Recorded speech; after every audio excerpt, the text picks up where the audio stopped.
본 말씀을 통해서 이 바른 선택과 기준, 바른 선택과 기준이라는 제목으로 하나님의 말씀 증거하겠습니다. 이 독이 들어있는 것은 외적으로 아름다운 모습을 가지고 이 상대로 하여금 오판하게 만듭니다. 죄라고 하는 것도 그 속에 독이 있어서 그냥 놔두면 사람들이 찾지 않을 것 같으니까 겉으로 화려함과 또한 좋아 보이는 것들을 포장을 해서 우리를 하여금 오판하고 잘못된 선택을 하게 만드는 겁니다. 그 결과로는 그 독의 해를 다 받을 수밖에 없습니다. 우리 믿음의 성도들은 눈에 보인다고 해서 그런 죄를 따라가지 말고 언제나 바른 기준을 가지고 바른 판단을 가지고 우리가 비록 험곡을 다닐지라도 빛 가운데로 나아가고 하나 앞에서의 그런 바른 기준과 판단을 내려야 됩니다. 그렇다면 우리 믿음의 성도들이 갖춰야 될 그 기준은 무엇이며 또 어떠한 판단들을 우리가 내려야 되겠는가? 본 말씀을 통해 살펴보시면 먼저 우리가 바른 기준과 판단을 이루기 위해서 하나님 관점을 가져야 됩니다. 하나님 관점을 간다는 것은 하나님 보시기에 좋았더라, 하나님 보시기에 어떠한가를 생각할 줄 아는 것이 하나님의 관점이요, 이것이 우리의 바른 기준 또한 바른 판단인 겁니다. 사람의 눈으로 볼 때 이것이 옳아 보여도 그 결과론적으로 잘못될 경우가 있고, 때로는 하나님의 말씀이 잘못된 것처럼 보여도 그것이 우리를 살리는 길이 된다 그랬습니다. 오늘 본문 11절 보시면 12절에서 어떤 길은 사람이 보기에 바르나 필경은 사망의 길이니라. 어떤 시각에서 보면 이게 옳고 바른데 이게 나중에는 사망길이라는 겁니다. 사람의 생각이 이와 같아서 사람들이 말하는 그 기준과 그 길을 따라가다 보면 그것이 지금은 맞는 것 같은데 근데 조금 지나보면 없어지는 길이요, 또한 낭떠러지로 가는 길이 되고 마는 겁니다. 이런 걸 피하려면 우리는 처음부터 하나님 관점을 가지고 나가는 것이 중요합니다. 하나님 관점을 지닌다는 것은 하나님 보시기에 옳은 대로 행하는 것인데, 요셉은 그 주의 미혹을 받을 때, 이 독이 있는 길이 제시되었을 때 사람의 생각으로는 거기에 무엇인가 좋은 게 있고 좋을 것 같은 그런 판단이 들어도 요셉이 뭐라 그랬습니까? 내가 어찌 하나 앞에 큰 죄를 득죄하리요. 그러니까 그가 하나님 보시기에 악행이라 생각한 것을 피했기 때문에 그가 산 겁니다. 사람은 언제나 지금 찰나의 것을 두고 지금 현재의 유익함을 계산하기 바쁜데, 그런 것은 필경은 우리의 해가 될 것이고, 처음부터 하나님 보시기에 합당한 것을 찾아가는 자들은 하나님께서 우리에게 생각지도 아니하였던 그런 은혜의 유익함을 주신다는 겁니다. 그럼 우리가 하나님의 관점을 지녔는지 안 지녔는지 어떻게 알 수 있는가? 겉으로는 알 수가 없고요. 언제 알 수 있는가 하면 이 갑작스러운 이 위기 때 알 수 있는 겁니다. 사람은 위기 때가 되면 자기가 생각하고 있는 대로 민첩하게 움직이게 될 것인데, 우리가 하나님의 관점을 지닌 자들은 그 위기 순간에 하나님 모시기 어떠한가를 따라 움직이게 되고, 그렇지 않고 세상의 관점을 지닌 자들은 그 급한 순간에 세상 쪽으로 자기 몸을 숨기게 되어 있습니다. 다윗은 그가 시글락에서 그의 가족들과 자녀들이 다 잡혀가는, 그래서 그와 함께 했던 사람들이 그를 돌로 치려고 했을 때 그 위기 순간에 크게 궁급했지만 하나님을 의지하여 힘을 얻었다.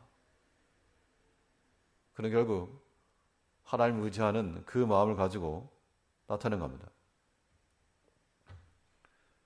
그런데 베드로와 이 바나바가 이 이방인들과 함께 교제하다가 유대에서 온 형제들을 보고 나서 갑작스러운 방문이죠. 생각지도 않았는데 갑작스러운 방문을 하다 보니 이 그 두려운 마음에 이 식사하는 자리에서 물러나서 아는 척했다는 겁니다. 그 외식함의 결과로 한참 후배였던 이 바울에게 연천에서 책망을 듣고 말았습니다. 사람이 그런 상황을 닥치게 되면 순간적으로 위기를 모면하고자 하는 그런 모습이 나오게 되는데, 그 모습들이 실상은 우리 자신의 본질의 모습인 겁니다. 우리가 여러 가지 어려움을 당한다, 시험을 당한다, 그때가 우리의 본 모습이 나타날 때입니다.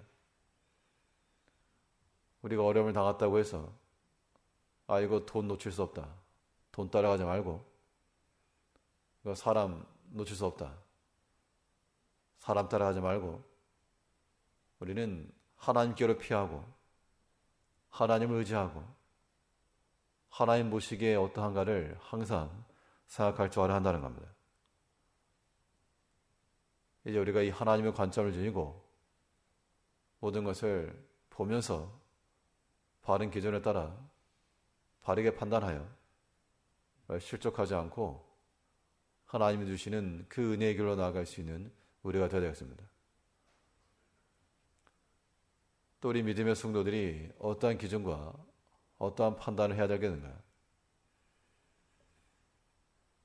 우리는 또한 이 생명의 관점을 가지고 나가야 됩니다.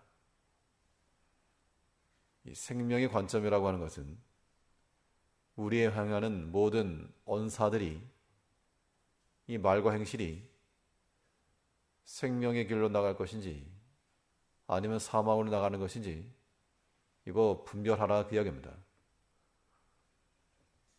사람이 어디를 간다 그러면 그 목적지를 알고 그에 맞는 버스를 타든지 그런 운송수단을 택합니다.